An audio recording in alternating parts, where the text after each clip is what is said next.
We are here with Andrew Crossland, research analyst at Dufresne and PhD researcher at Durham University, UK. Hi.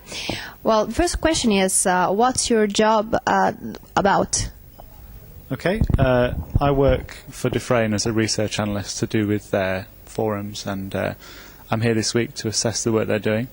My day-to-day job, I work with Durham University with network operators in the UK, looking at the case for storage at distribution level. How could the energy storage could help the integration of renewables in the grid? Okay, I think what we've seen at the forum is a lot of talk about the variability of wind and PV. I think we've seen some quite frightening information about the amount of PV in Italy. Frightening, I say, from the point of view of network operators. It's great for renewable energy. I think those arguments are well established. I think what my research focuses on is not as much how we can manage the renewables on the grid, but also how can we enable more renewables on the grid. And there's a lot of work out there talking about the technical limits, the amount of renewable energy we can have on the grid, that storage can take that even further. I think there's really good questions as well being produced today about whether we look at distribution level down at customers, do we look at the higher level, the big storage projects, the big investment, and I guess the market and the technologies, I suppose, will drive those decisions. Which is the role of the energy storage relating to the microgrid and in future with the smart grids? This is a really good question. I speak more from opinion than actual of my own research and what I've heard here at the forum. There's a lot of talk. So with island grids, you don't have the big national grid to back up the system. You don't have that to rely on. And the business case for storage at this level is generally thought to be a lot more favourable. So in France, for example, we already see energy storage being used. I know we use it in the north of Scotland, in the UK, on some of the islands out there where they don't have the big grid. There's a lot of research going into work internationally in the developing world where there's no renewable grid.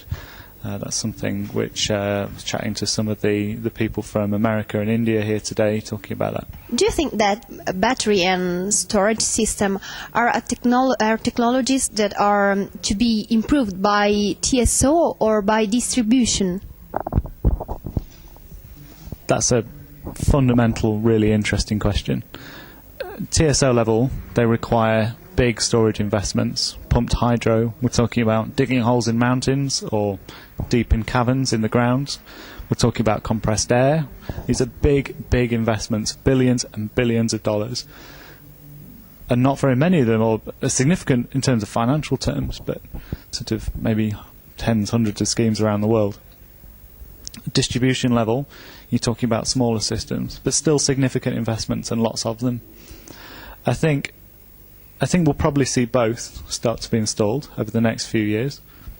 I think the investments at TSO level, these might be more driven by national policy and national requirements.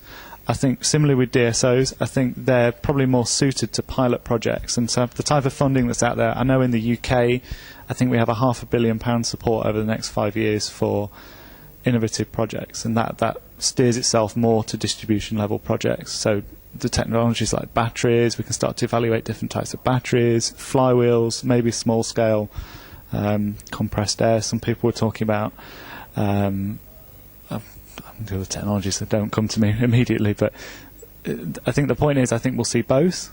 I don't think the answer is clear between which we need or whether we need both or neither. I have to say, if I was to put my money in something, it would be a distribution level project.